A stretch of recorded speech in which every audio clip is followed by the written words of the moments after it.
Hey everyone, welcome back to the channel. How are you all doing today? I truly hope you're doing great, full of energy and ready to spend a good time here with me. First of all, I want to thank you so much for being on the other side, for taking the time to hit play on this video, and for continuing to support me with every upload. It really means a lot to know there are people who stop by and support the content. Today I'm bringing you Chapter 8 of this fanfic. As always, you'll find the original creator's link in the description of the video, in case you want to go support their work directly. So, without any further ado, get comfortable, settle in however you like, grab something to drink if you want, and let's get started with this new chapter I'm bringing you today. Let's begin. Chapter 8. The Purity of Ami Mizuno, Tuesday, April 7, 1992, 2:30 p.m., 7 p.m. The school gate closed behind them with a metallic click that echoed in the silence of the afternoon. Mamoru Chiba walked away down the street, his tall figure and white hair silhouetted against the setting sun like a picture taken from a dream. His steps were long, fluid, oblivious to the small cataclysm of glances he left in his wake. The girls watched him until his silhouette faded into the crowd of Azajuban, absorbed by the constant flow of passers-by that filled the sidewalks at that hour. Around them, other students were also watching him. A girl with braids, small and timid-looking, tugged on her friend's sleeve and said in a barely audible whisper, "Who's that boy? Is he new? He's super handsome. He looks like one of those models that appear in magazines." Her friend, taller and lanky, nodded with her mouth slightly open. "I'm so tall. And that white hair, is it natural?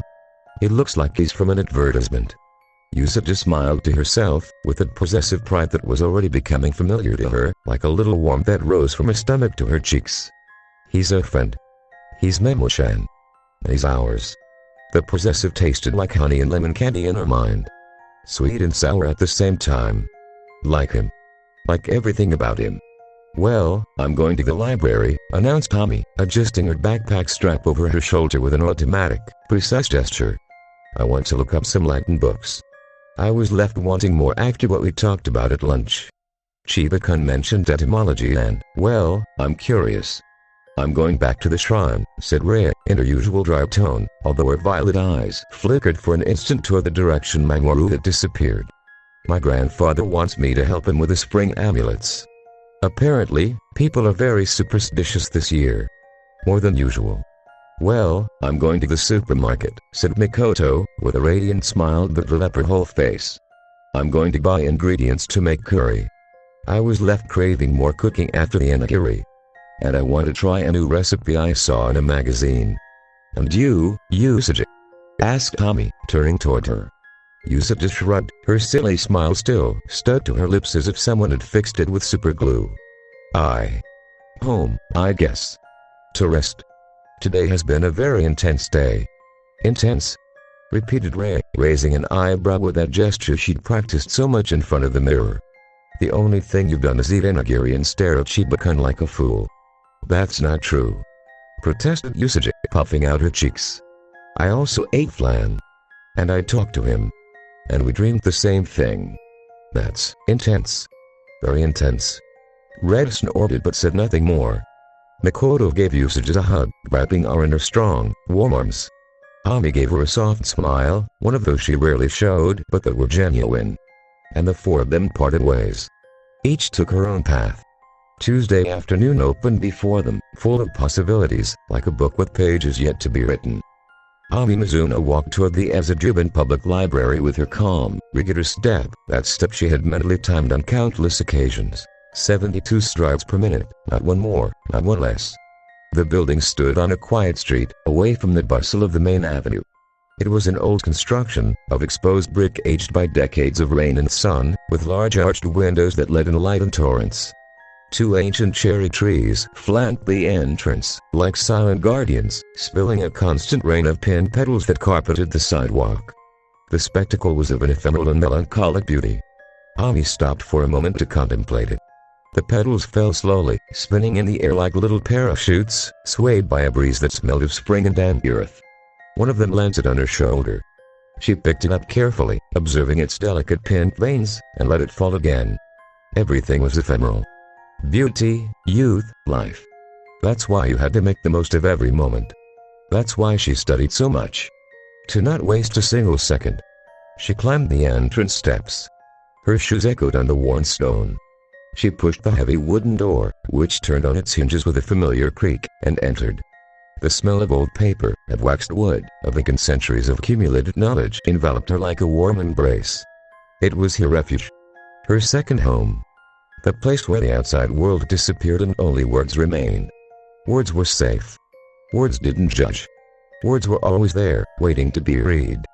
She walked through the lobby, with its floor of hydraulic tiles worn by generations of readers. She greeted the attendant, Mrs. Tanaka, an older woman with gold-chain glasses that tinkled when she moved into mustard-colored, knitted vest that looked like it had been knitted by some patient granddaughter. Mrs. Tanaka returned the greeting with a warm smile and a slight nod of her head. She had known Ami since she was a little girl who barely reached her waist and already devoured books with an insatiable hunger. She was her favorite patron. Ami entered the science section. The dark wooden shelves rose on both sides, forming narrow, labyrinthine aisles that smelled of paper and history. She walked down the central aisle, letting her fingers brush the spines of the books as she passed. Astronomy, physics, chemistry, biology. Her territory. Her kingdom. At the end, in a secluded corner, next to a window overlooking the inner courtyard, was her favorite table. The same one as always. A solid oak table, its surface slightly slanted from use and covered with small marks and notes left by anonymous readers over the years. She liked to imagine who they had been, what they had read, what they had felt. She sat down. The wooden chair creaked under her weight, a familiar and comforting sound. She left her backpack on the floor beside her. She took out the book she had taken from the shelf. A treatise on astronomy with blue covers and gold letters, an illustrated guide to marine biology with photographs of coral reefs and deep-sea creatures, and a basic Latin manual with green covers worn by use. She opened the last one to the first page. The paper was yellowish and smelled of library, of that unmistakable aroma she loved so much. Lingua Latina. Chapter Article Lensons. She adjusted her glasses on her nose. She took her fine-tipped pen, with blue ink. She opened her notebook, hardcover with grit-lined pages. And she began to read. The words flowed before her eyes like a calm, crystalline river. Rosa, Resa, Resa, Resum, Rosa. The Latin declensions had a strange, almost hypnotic musicality, like an ancient melody resonating in some forgotten corner of her mind. They reminded her of mathematical formulas. Everything at its place. Everything followed an internal, unbreakable logic. Nothing was arbitrary. The subject, the direct object, the indirect object, each word occupied its exact position in the sentence, like the pieces of a clock. She liked that. It gave her security. In a chaotic, unpredictable world, full of uncontrollable emotions and social relationships she didn't understand, Latin was a haven of order. A refuge of logic. She noted in her notebook, in her small, precise handwriting, cardio, heart. From Greek cardia. Legi, study. From Greek logos. Cardiology, studied the heart. She imagined herself, in a few years, in an immaculate white coat, a silver stethoscope around her neck, using those words naturally. Patient with congestive heart failure. Requires continuous monitoring and administration of diuretics. She smiled to herself. It was her dream. Her engine. The only thing that gave meaning to the long hours of solitary study in her empty apartment. Helping others. Healing. Saving lives. Like her mother. She turned the page. Pulmo. Lung. Itis. Inflammation. Pulmonitis. Inflammation of the lungs.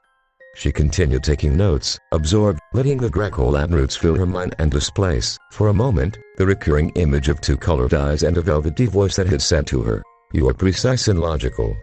Like Latin. The image returned again and again, like a wave crashing against the shore. She pushed it away firmly. "Concentrate, Ami. You're studying." She was so absorbed that she heard nothing around her. The slight creak of a nearby shelf, like the groan of an old ship. The barely perceptible whisper of books sliding slowly, pushed by the weight of other volumes. The shadow looming over her, growing little by little on the page of her notebook. She heard nothing. She saw nothing. Until it was too late. A loud, dry crack, like that of a branch breaking under the weight of snow. Ami looked up abruptly. Her eyes, behind her glasses, opened wide, dilated with terror. A cascade of heavy books, medical encyclopedias with hardcovers and leather spines, anatomy volumes with color plates, physiology treatises the size of bricks, was falling toward her from the top shelf. There were dozens. Hundreds of pages of knowledge plummeting, ready to crush her. She had no time to react. Only to curl up, instinctively, covering her head with her arms in a useless, desperate gesture. She squeezed her eyes shut, waiting for the impact. But the impact didn't come. Instead, she felt a dull thud. Not against her body. Against something covering her. Something warm. Something firm.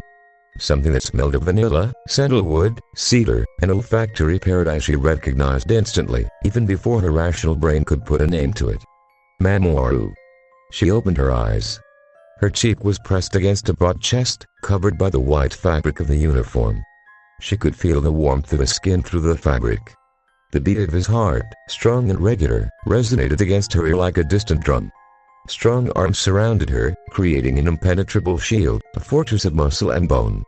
His muscular back took the impact of the books. 1, 2, 3. Many. Heavy. She heard them. The dull thuds against Mamoru's flesh, one after another, like hammer blows. And he didn't flinch. He only held her tighter, pressing her against his chest, protecting her with his own body. His breathing was agitated but controlled, and his warmth enveloped her completely. When the last book fell to the floor with a crash of pages and covers that echoed in the silence of the library, silence returned. A dense silence, laden with dust suspended in the air and with adrenaline. Mamoru pulled back a little. He didn't let go of her completely. His hands remained on her shoulders, warm and firm, like two anchors holding on to reality. Ami looked up. He looked down at her. The height difference, at such closeness, was abysmal. His heterochromatic eyes, the left one pinned like a cotton candy galaxy seen through a telescope, the right one green like the sea in Okinawa on a quiet morning, were full of genuine concern, without a trace of pretense. His brow was slightly furrowed, creating a small crease between his perfect eyebrows. His breathing was a little agitated, but controlled, like that of an athlete after exertion. "Mizuno-san, are you okay? Did anything hit you?" That voice. That velvety, deep voice that gave Ami butterflies in her stomach every time she heard it. It came from his lips like an urgent, warm, protective whisper. Ami felt the words get stuck in her throat, forming an impossible knot to undo. Her brain, normally a data processing machine at the speed of light, had gone blank. The synapses didn't connect. The neurons refused to fire. She could only look at him. Look into his eyes. Feel the warmth of his hands on her shoulders, burning through the fabric of her uniform. Smell his scent, which enveloped her completely, entering her lungs and blood and soul, canceling any other sensory stimulus. And no. I'm fine. Thanks to you. Her voice sounded strange, weak, like that of a frightened little bird that has just been rescued from a cat's claws. But it was all she could articulate. All her brain, blocked by Mamoru's closeness, would allow her to say. Mamoru nodded. His expression relaxed slightly, although his eyes continued to scan her face for any hidden injury. He was about to say something more, but a raspy, distressed voice interrupted them. "Oh my God. Oh my God. Are you all right? I'm so sorry." The library attendant, Mrs. Tanaka, came running down the aisle, her knitted vest flapping behind her like a cape. Her gold-chained glasses tinkled with every step. Her normally placid, rosy face was pale with worry. Her hands trembled slightly. "That shelf has been giving problems for months. I've said it 1,000 times. I've filled out all the forms. I've called maintenance. But no one listens to me. No one. Are you hurt? Do I need to call an ambulance? Oh my God, the books. Look how they've ended up." Mamoru straightened up completely, moving away from Ami. She felt a sudden emptiness, a cold on her shoulders where his warm hands had been. A cold that reminded her, by contrast, how much she had enjoyed the warmth of his touch. "We're fine. It was just a scare," said Mamoru, with his usual calm, as if taking the impact of a dozen encyclopedias on his back was something that happened to him every day. The attendant looked him up and down, assessing the damage. She saw the books scattered on the floor, forming a chaotic pile. Some were enormous. Gray's Anatomy weighed several kilos by itself. The Illustrated Encyclopedia of Medicine was a volume of over 1,000 pages with hard cardboard covers. Her frown deepened. "Are you sure, young man? Those books are very heavy. Some are real bricks. Didn't you hurt your back? You took the full impact, didn't you? I saw you throw yourself over the girl like a movie hero." Manmore shook his head, with a calm gesture. "No. I'm fine. Really. They were just unimportant blows." Ami, who had regained her speech and, with it, her instinct as a future doctor, that instinct that ran in her family and that she had cultivated for years, intervened. Her voice sounded firmer than she herself expected, surprising herself with her own determination. "No. He is not fine. He took the impact of at least 7 books of great volume and considerable weight. I counted the ones that fell.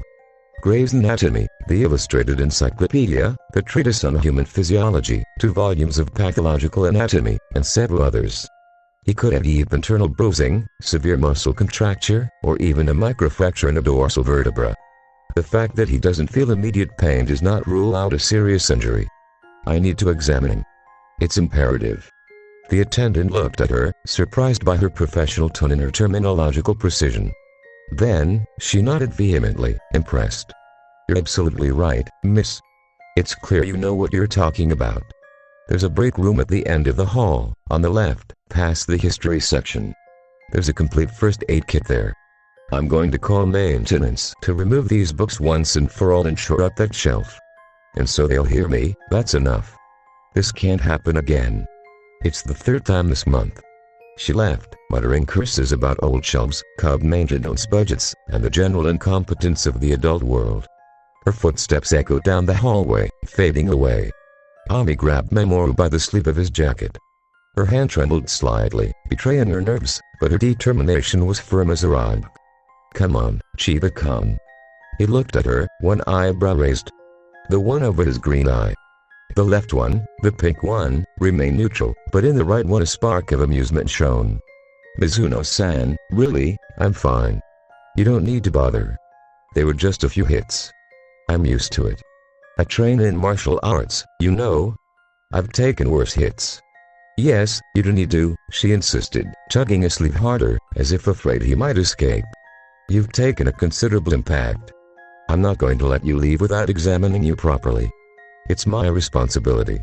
As a future doctor. And as your friend. Friends take care of each other." Mamoru stared at her. He saw her blue eyes, normally so shy and elusive, shining with a new resolve. A resolve that admitted no reply. A determination that came from something deeper than simple professional duty. He smiled slightly. A soft, almost tender smile. "Okay, Mizuno-san. As you wish. But I warn you, I'm a very whiny patient. I complain about everything. The cold of the antiseptic, the stinging, the uncomfortable position, everything." She didn't reply. She simply tugged his sleeve and dragged him down the hallway, stepping over the fallen books and shelves. Their footsteps echoed in the silence of the empty library. The break room was small and cozy, like a secret refuge hidden among the labyrinthine shelves. A brown fabric sofa, somewhat worn from use, with cushions sunken in the center. A low wooden table with old, yellowed magazines piled in a corner. A refrigerator humming softly in a corner, creating a constant background murmur. A filter coffee maker with leftover coffee from the morning. And on the wall, a white first aid kit with a red cross in the center, slightly faded by time. Ami closed the door behind them, isolating the room from the rest of the library. She pointed to the sofa with a firm gesture. "Sit down. And take off your jacket." Her voice was still firm, professional. It left no room for doubt. It was the voice of a doctor giving orders to a patient. Mamoru obeyed without complaint. He took off his uniform jacket with a fluid motion and laid it folded over the back of the sofa. Beneath it, the white shirt stretched over his broad shoulders, hinting at the musculature Ami had already felt against her cheek during the protective hug. A defined but not exaggerated musculature, slender and powerful at the same time. She swallowed. Barely perceptibly. But her eyes, behind her glasses, couldn't help but run over the expanse of his back covered by the fabric. "Now, lift your shirt. From behind. I need to see your back." Mamoru looked at her over his shoulder. A spark of amusement danced in his heterochromatic eyes, making them shine with a mischievous light. Mizuno-san, so direct. Usually one waits until the third day to ask someone to take off their clothes. Or at least the second. Ami felt the heat rise to her cheeks, tinting them an intense pink that rivaled the cherry blossom petals. But she didn't give in. She clung to her professionalism like a shield, like a lifeline in a sea of confusion. It's a medical matter, Chiba-kun. There's nothing to be ashamed of. Health comes first. Anatomy is anatomy, without further connotations. I've seen dozens of naked torsos in textbooks. Yours is no different. Lie. It was completely different. But she wouldn't say that out loud. Mamoru shrugged, accepting his defeat with good grace. Then, he turned on the sofa, giving her his back. He grabbed the bottom edge of his shirt with both hands and lifted it from behind, revealing his back. The white fabric slid upward, revealing centimeter by centimeter his pale skin and defined musculature. Ami held her breath. The air got trapped in her lungs. It was the first time she had seen a boy's naked torso in real life. In anatomy textbooks, bodies were diagrams, maps of muscles and bones, devoid of life, warmth, aroma. They were schematic representations, cold and distant. This was different, this was real. Mamoru's back was broad, muscular, defined like that of a Greek statue. The muscles were etched under his pale skin like a relief of contained strength, like a topographic map of power and elegance. His shoulder blades stood out with each breath, creating changing shadows. His spine was a straight, firm line descending from the nape of his neck to disappear under his waistband. His shoulders were broad, powerful, and tapered to a slender waist. And his skin was smooth, luminous, like fine porcelain, dotted with small reddish bruises. The marks of the books.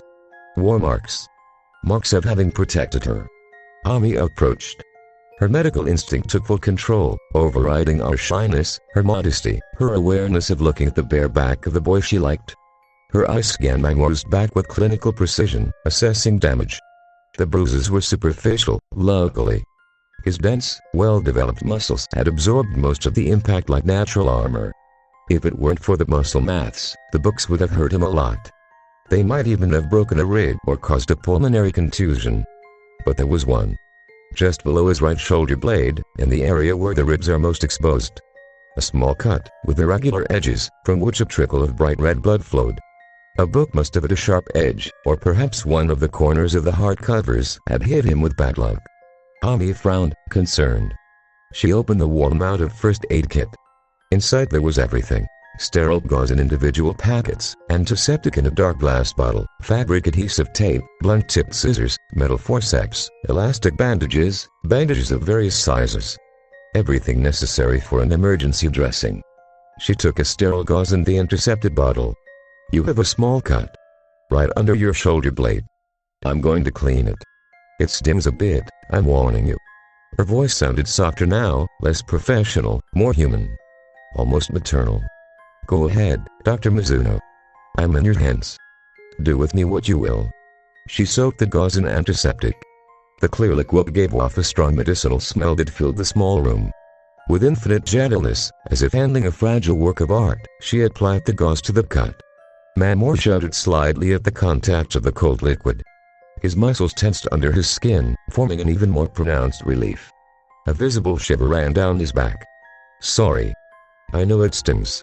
It's normal. The antiseptic is cold. It doesn't matter. You're very careful, Mizuno-san. I barely felt it. You're better than many nurses I've known. She continued cleaning. With precise, delicate, almost ceremonial movements, removing the blood and dirt that had accumulated around the small wound. The cut was superficial, barely a deep scratch, but it bled easily. Then, she applied another clean gauze over the wound to dry it and fixed it with 2 strips of fabric adhesive tape, forming a small white cross on his skin. Her fingers brushed the warm skin of his back. A very brief touch, barely a whisper of fingertips against dermis. But enough for a shiver, different from Mamoru's, a shiver that came from deep inside, to run up her arm and settle in her chest. It wasn't cold. It was something more. Something she didn't want to name. Something very much like vertigo. Once the cut was treated, her fingers slid toward the bruises. Gently, she pressed lightly on them to assess inflammation and pain. Mamoru's skin was warm, firm, alive. She could feel the muscles under her fingertips. Hard. Tense. And yet, strangely soft. Like steel wrapped in velvet. Like the skin of a wild feline. She explored the area of his shoulder blades, carefully palpating the bony and muscular reliefs. Her fingers traced a silent map of his back. It doesn't seem like anything is broken. The inflammation is minimal. Your muscles saved you. They acted like a natural shield. You're very strong, Chiba-kun. She said it in a whisper, almost to herself, as if making a mental note in her notebook. But Mamoru heard her. Thank you, Mizuno-san. You're an excellent doctor. The best I've ever had. She finished her examination.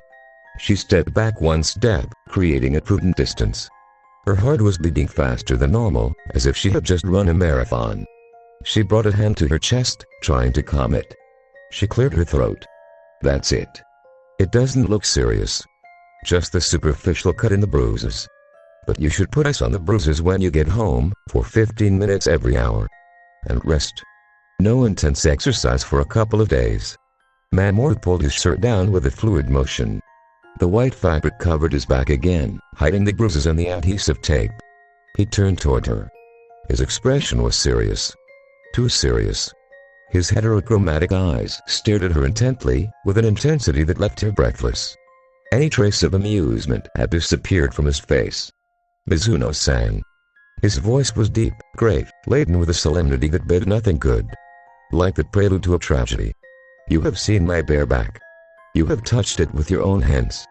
You have explored every centimeter of my skin. My purity has been compromised. Stained. Violated. I will no longer be able to marry. No father will give his daughter to a man who has been seen and touched by another woman before marriage. Ami froze. What? What was he saying? Her brain short-circuited. Mamoru's words echoed in her mind like an absurd, distorted echo. Purity. Compromised. Stained. Violated. I will no longer be able to marry. He couldn't be serious. It was impossible. They were in the 20th century, not the Meiji era. You will have to take responsibility, he continued, with the same seriousness, without a single muscle in his face betraying a joke. From now on, you are responsible for my lost virtue.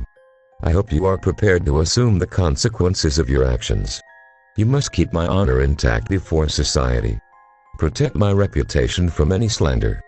And, of course, provide me with sweets daily to console my soul stained by dishonor. Preferably flens. Or macarons. Or whatever you have on hand. Ami felt the world fall on top of her. Responsible. Virtue. Stained. Sweets. Her brain couldn't process so much absurd information at once. She opened her mouth. She closed it. She opened it again, like a fish out of water. Chiba-kun, no, it wasn't my intention. It was a medical matter. The books, your back, the blood, the cut. I didn't mean to stain anything. I just wanted to heal you. I didn't intend to compromise your purity, or your honor, or... Mamoru looked at her. And then, his lips curved into a smile. A mischievous, amused smile that lit up his whole face like a sudden sun. His heterochromatic eyes shone with a spark of pure joy, melting the ice of his supposed seriousness. Mizuno-san, it's a joke. Just a joke. Ami stood with her mouth open. She processed. Mamoru's words bounced around her brain like ping-pong balls. Joke. Just a joke. He laughed. That soft, tickling laugh that usage liked so much. And that now, Ami understood perfectly, she also liked. A lot. Too much. Sorry.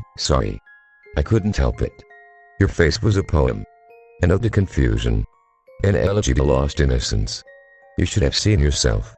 Your eyes looked like two plates. I thought you were going to faint. Ami felt a wave of relief that ran through her entire body, from head to toe. And then, a wave of indignation. Her cheeks, which were already rosy, turned an intense crimson, like ripe tomatoes. Chiba-kun. You're... She couldn't find the word. Her vocabulary, normally so extensive and precise, had been reduced to absolute nothingness.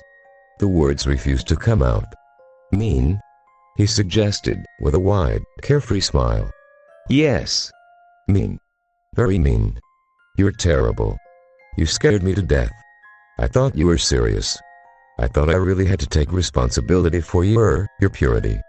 I thought you were going to ask me to marry you to restore your honor." Mamoru laughed again. Louder this time. His shoulders shook with laughter.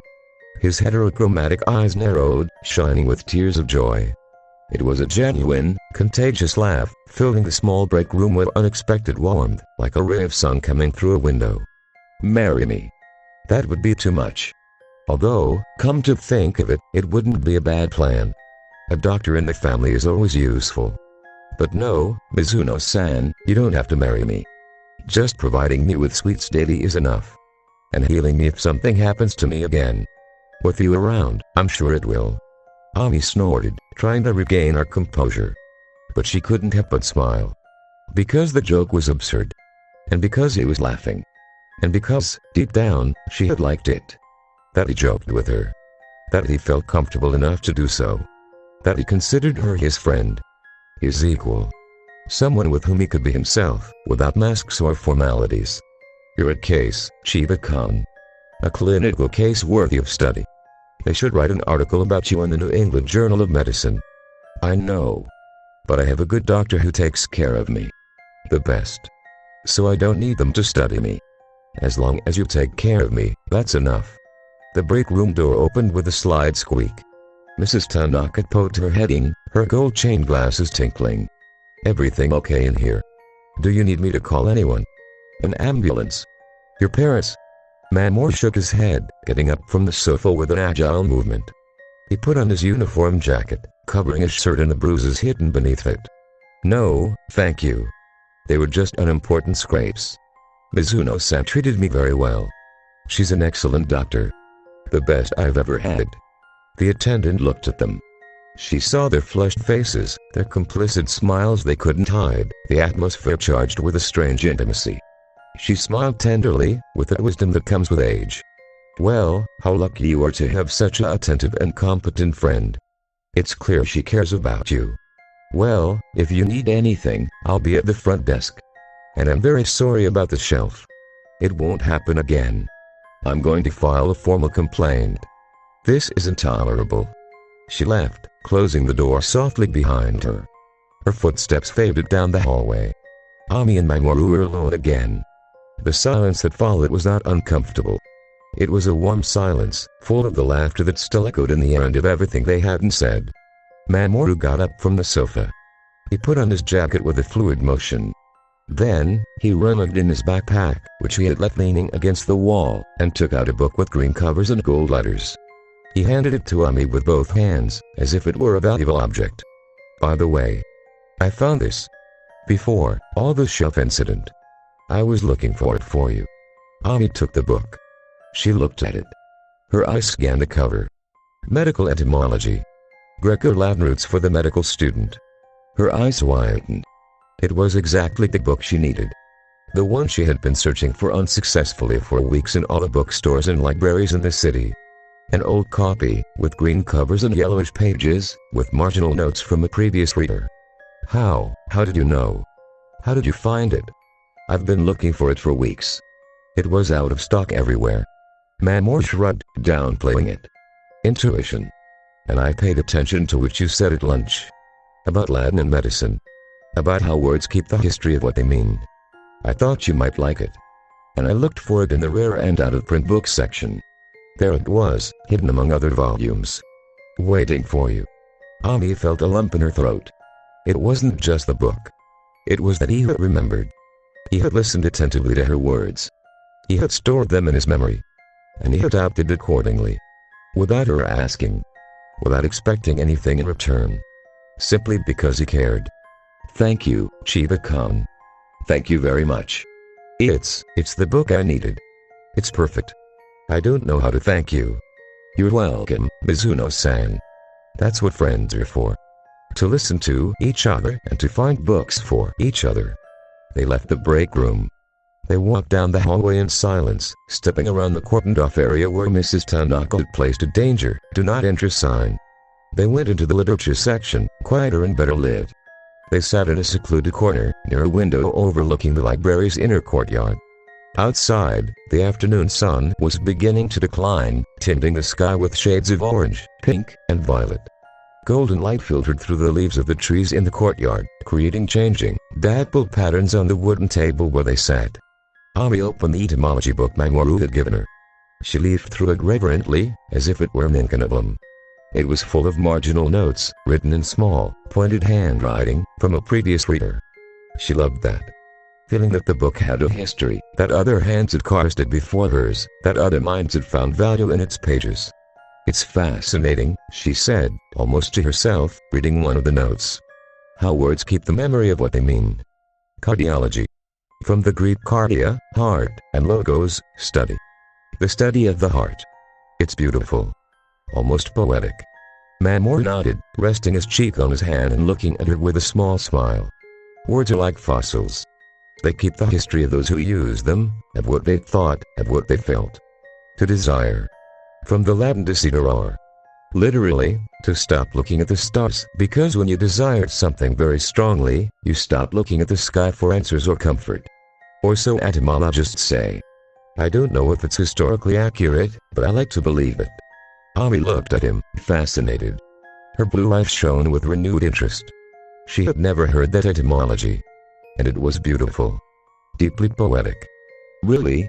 Desiderare means that? To stop looking at the stars. That's the most beautiful thing I've heard in a long time.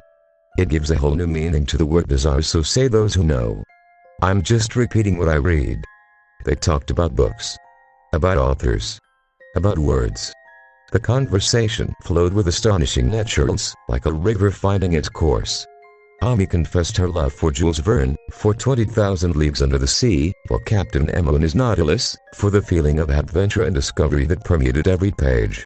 She told him about the mysterious island, about how the castaways used science and ingenuity to survive and build a civilization from scratch. She told him about Isaac Asimov, about his robots and his 3 laws, about how science fiction could be a way to explore the human condition and the ethical dilemmas of technology. She told him about foundation, about horizon and psychohistory, about the idea that the future could be predicted with mathematical equations. Mamoru listened attentively, without interrupting, with a small smile on his lips and bright eyes. He nodded from time to time, or made a comment that showed he not only listened but understood. Then, when she paused to catch her breath, he took over. He told her about Dostoevsky, about crime and punishment, about Raskolnikov and his theory of the Superman, about the depth of the human soul in Russian literature, about guilt and redemption. He told her about Tolstoy, about war and peace, about the immensity of life and the inevitability of destiny, about the search for meaning in the midst of chaos. He told her about Anna Karenina, about the tragedy of loving outside social norms, about the price of passion. Ami listened, entranced. She had never met anyone who read as much as she did. Who understood the passion for words. Who could talk about books with the same devotion and knowledge with which she talked about medicine. It was like finding a kindred spirit in the desert. They discovered that both adored 100 Years of Solitude by Gabriel Garcia Marquez. That they knew entire fragments by heart.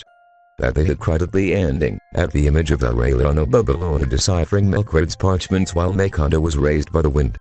Races condemned to 100 years of solitude did not have a second opportunity on earth, recited Mamoru in a low voice, as if to himself. Ami felt a shiver. It was her favorite phrase. The one that summed up the entire novel. It's the best novel ever written, said Ami, with a conviction she rarely showed on non-scientific topics. There's no possible debate. I couldn't agree more, Mizuno-san. Although Love in the Time of Cholera is a close second. Another masterpiece. Florentino is waiting 53 years, 7 months, and 11 days to declare his love to Firminadeza. That's perseverance. Or madness. Or both. I haven't read it, confessed Ami, a little embarrassed. Mamoru looked at her, one eyebrow raised. The one over his green eye. No. You haven't read Love in the Time of Cholera? Then I have to lend it to you. It's mandatory. It's essential writing for anyone who wants to understand love. It will change your life. Or at least, your way of seeing love. I would love to read it. If it's not too much trouble. None at all. I'll bring it to you tomorrow. I have a beautiful edition, with illustrations. They continued talking. Ami recommended The Name of the Rose by Umberto Eco. She told him about William of Baskerville and his apprentice Satsa, about the labyrinthine library of the Abbey, about the mysterious Meritters, about the mixture of detective, historical, and philosophical novel. He made a mental note, promising to read it. A Franciscan friar who solves crimes using Aristotelian logic in the middle of the Middle Ages. You've convinced me. I'll read it. He told her about Steppenwolf by Hermann Hesse. He told her about Harry Holler, the man divided between his human nature and his wolfish nature, between his desire for social integration and his longing for solitude.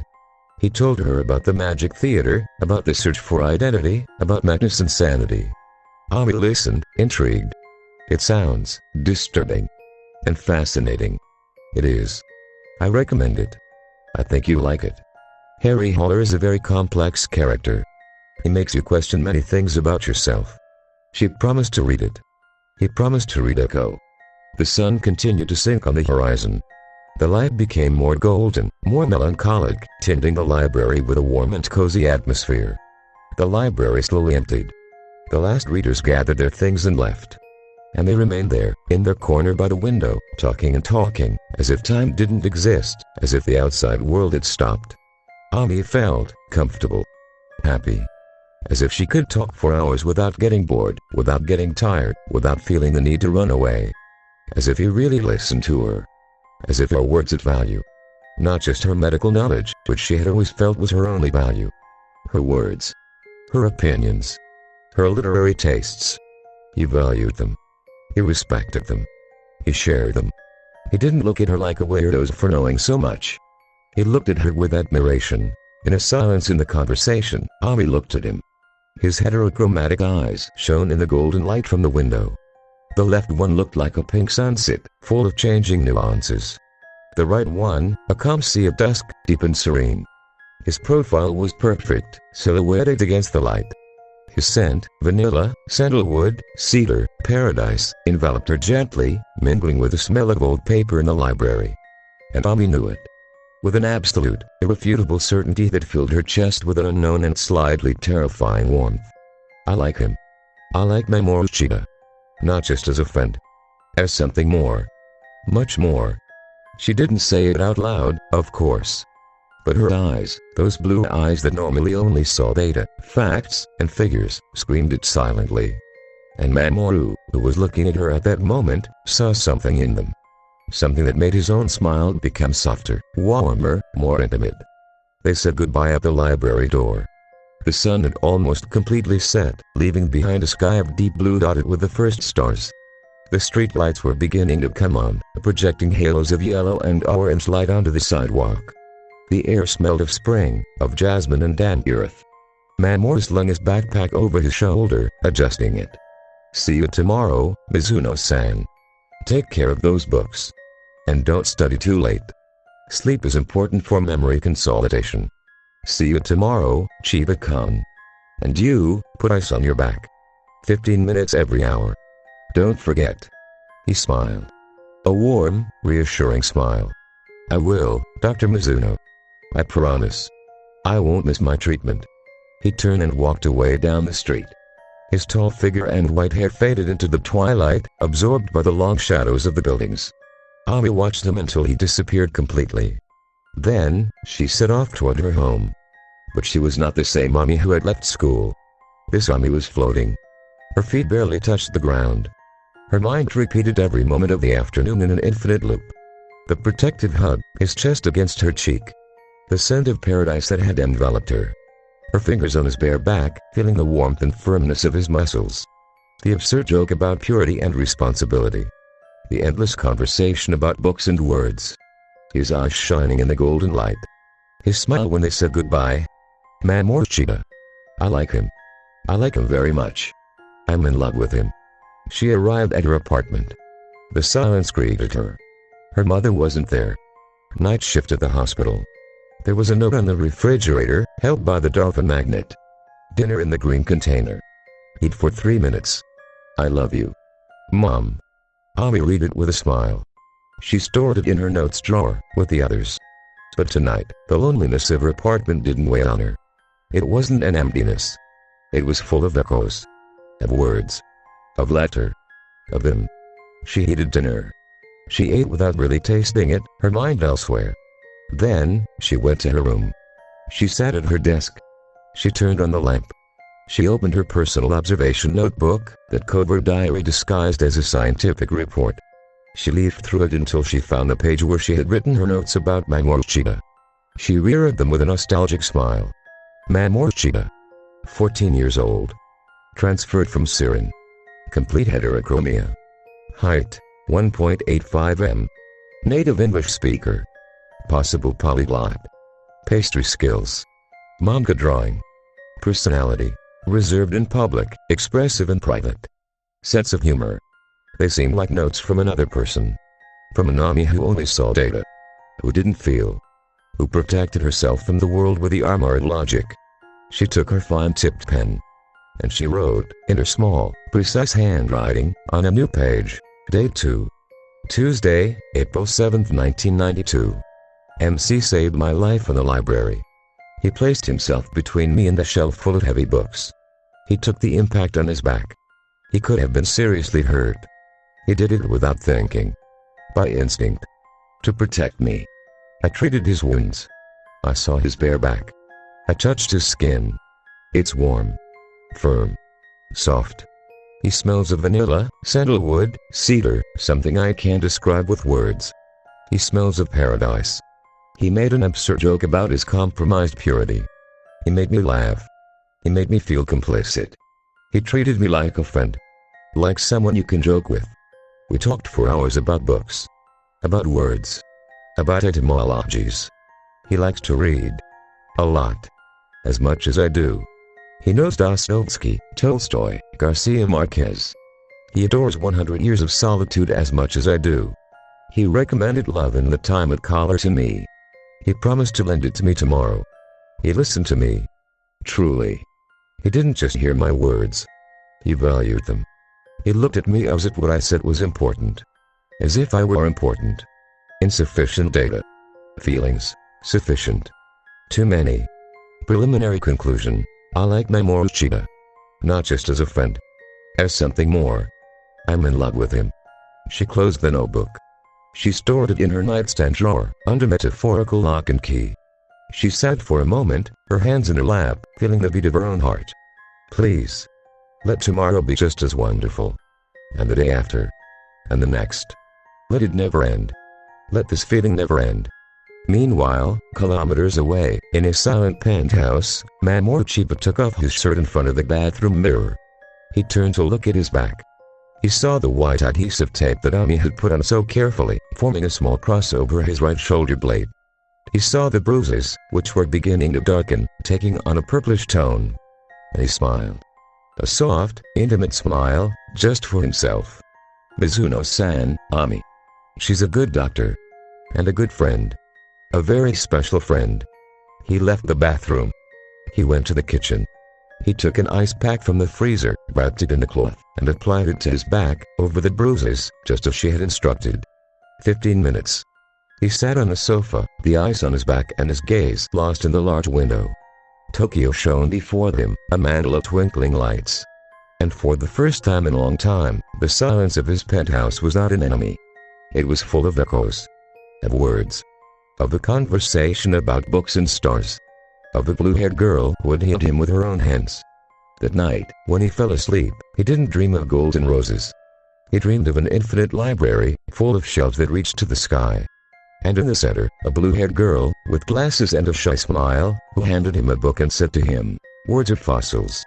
They keep the history of those who love them." Tuesday afternoon fell over Tokyo. And in the heart of the blue-haired girl, a new feeling was blooming. Silent. Firm. Like the roots of the word she loved so much. Like the stars that, although hidden, never stop shining. End of chapter.